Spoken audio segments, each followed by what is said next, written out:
Hello and welcome to a new episode of For You Sister podcast.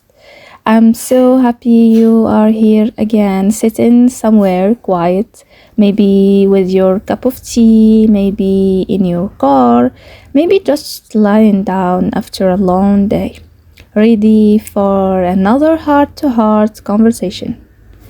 Today, I want to talk about something we all see everywhere, every single day, especially on social media. It's about financial freedom. It's that phrase that's become almost like a dream. You scroll through your feed and see people traveling the world, sipping coffee in Bali, working on laptops from the beach, wearing designer clothes, or driving luxury cars. And they say, I'm financially free. And you start to wonder, is that what financial freedom really looks like? But here's the truth, sister. What we often see online is not freedom, it's marketing. It's lifestyle aesthetic carefully designed to make us feel like we are missing out. The real financial freedom doesn't always look like what goes viral. It's not about quitting your job and living in luxury. It's about peace of mind. It's about having control over your money instead of your money controlling you. It's being able to live comfortably without the constant fear of bills, debts, or unexpected expenses crushing your heart. Financial freedom is not about being rich, it's about being secure. It's about knowing that even if something happens, if you lose a job, face an emergency, or need to take a break, you are not going to fall apart financially. It's the ability to make choices that align with your value, not just your wallet. Because true freedom isn't about how much you earn, it's about how you manage what you already have. Now, let's be real. In our world today, money is tied to almost everything: our time, our choices, even our stress. But financial freedom starts when you stop letting money define your worth. It starts with awareness, asking yourself, where is my money going? Why am I spending? Am I buying things that bring real value or just trying to fill an impetus inside? The journey to financial freedom is deeply personal. It's begun with budgeting, not as a punishment, but as a self-care. Knowing what comes in and what goes out gives your power, not restriction.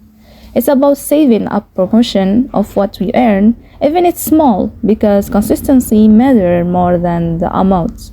It's about paying off debt little by little and not being ashamed of the process. It's about building an emergency fund, even if it's just a few $100s to start with, because that's the caution that brings peace when life gets hard. Financial freedom also means investing in your future, whether that's learning new skills, saving for retirement, or creating something for your own. And most importantly, it means understanding that money is a tool, not the goal. It's there to serve you, to help you live with dignity, to help you give more, and to help you worship Allah without anxiety. When I think of true financial freedom, I think of the moment when you can breathe and say, Alhamdulillah, I have enough. That's freedom, not in numbers, not in luxury, but in contentment.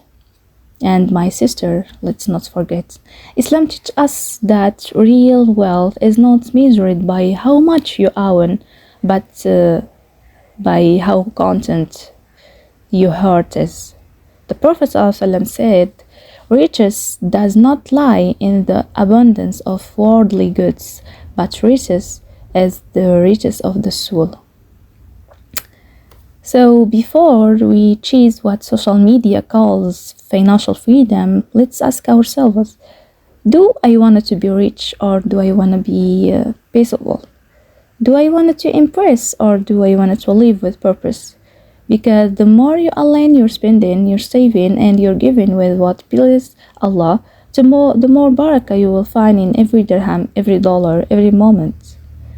So here's my real advice from heart to heart. Start small, track where your money goes, avoid comparison. No one shows their full reality online. Spending with intention, not emotion, and save something every month, even if it's little. Give for the sake of Allah, because charity doesn't decrease wealth, it multiplies barakah.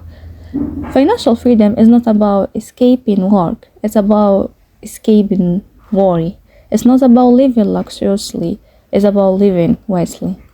And when you tie your goals to gratitude and your earning to honesty, you will find that peace that no amount of money can buy.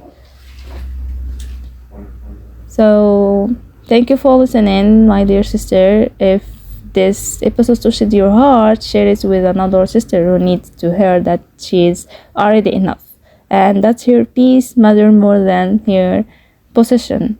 Until next time, may Allah bless you offer, your income, and your intention. Wassalamu alaikum warahmatullahi wabarakatuh.